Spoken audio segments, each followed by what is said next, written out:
Hello and welcome to the Legacy Stories. Today, we explore the life of a man whose voice became the strength of an entire nation, Winston Churchill. He was not born perfect, nor was his path easy. He faced rejection, humiliation, political failure, and personal tragedy. Yet when the world needed a leader the most, it was Churchill who stood firm. He became the symbol of courage, conviction, and the unyielding spirit of freedom during humanity's darkest hour. This is the story of Winston Churchill, the voice that stood against the storm. Winston Leonard Spencer Churchill was born on November 30, 1874, in Blenheim Palace, England. He came from an aristocratic family, but his childhood was far from warm. His father, Lord Randolph Churchill, was a brilliant yet distant politician, while his mother, Jenny Jerome, was an American socialite often absorbed in her own world. Young Winston struggled in school. He was restless, stubborn, and often considered a troublemaker. He had difficulty focusing on subjects that didn't interest him, and was frequently punished for his behavior. Teachers called him lazy and careless, but beneath that rebellion was a mind that refused to conform. Churchill later said, "I was, on the whole, considerably discouraged by my school days. It was not pleasant to feel oneself so completely outclassed and left behind at the beginning of the race." Despite his poor grades, he found passion in two things: history and the English language. Those early interests would later shape his destiny as one of the greatest orators of all time. After military training at Sandhurst, Churchill began his career as a young cavalry officer.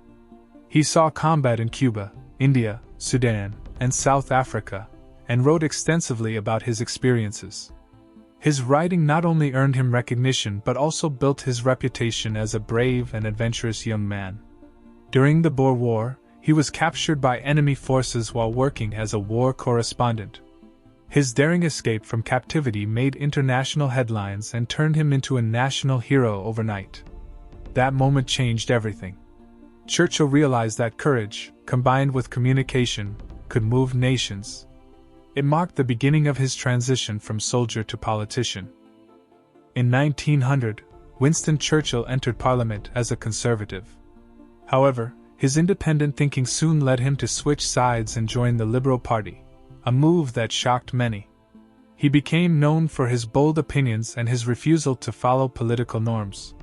Over the years, Churchill held several important government positions. As First Lord of the Admiralty, he modernized the British Navy, introducing technological innovations that would later prove vital. But his career also saw devastating failures. The most infamous was the Gallipoli campaign during World War I. Churchill had championed the idea, but it ended in disaster, costing thousands of lives.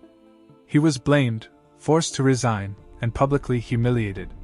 For many, his political career was over. Churchill fell into depression, the Black Dog, as he called it, and retreated from politics to serve again in the army.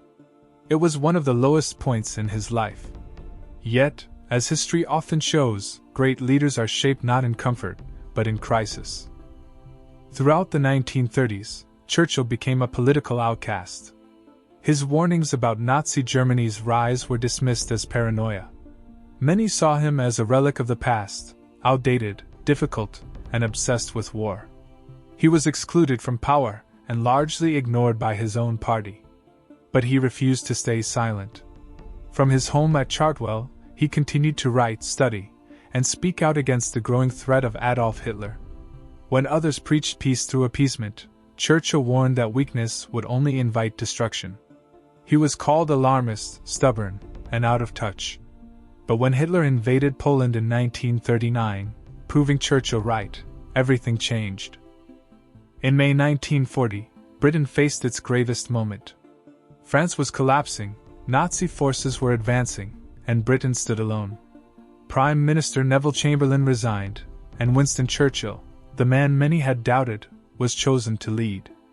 At 65 years old, after decades of setbacks, Churchill finally stood at the head of a nation on the brink of defeat. His first words as Prime Minister were both defiant and honest. "I have nothing to offer but blood, toil, tears, and sweat." The British people were weary, fearful, and uncertain. but Churchill's voice became their anchor. His speeches carried not just words, but conviction. He spoke to the hearts of ordinary citizens, igniting courage in the face of despair. When the Luftwaffe bombed London night after night, Churchill refused to leave the city. He walked through the rubble, visited bombed neighborhoods, and spoke directly to survivors. His presence gave people strength to endure. He told his nation, "We shall fight on the beaches, we shall fight on the landing grounds, we shall fight in the fields and in the streets, we shall never surrender." These were not just speeches. They were lifelines.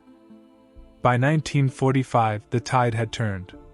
The Allies triumphed, and Britain stood among the victors.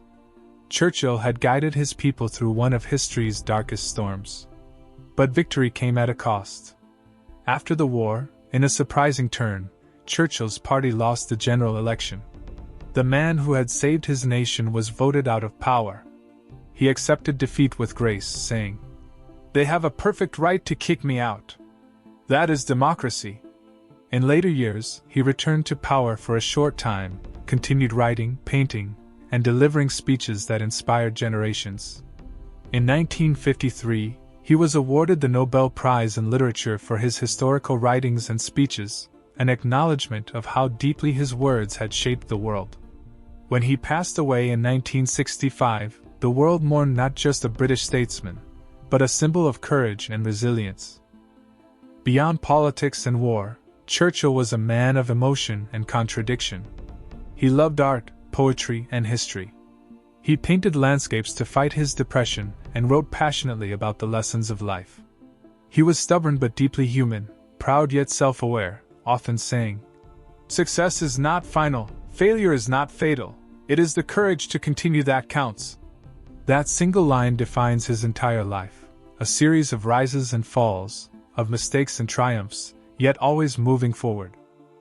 Winston Churchill's story is not just about leadership. It's about endurance, the ability to stand firm when everything around you is falling apart. He showed the world that courage is not the absence of fear, but the strength to face it. That even one voice, when filled with conviction, can inspire millions. Churchill once said, "If you're going through hell, keep going." And that is what he did, for himself, for his people, and for history. This was the story of Winston Churchill, the voice that stood against the storm. Thanks for watching. Subscribe for more.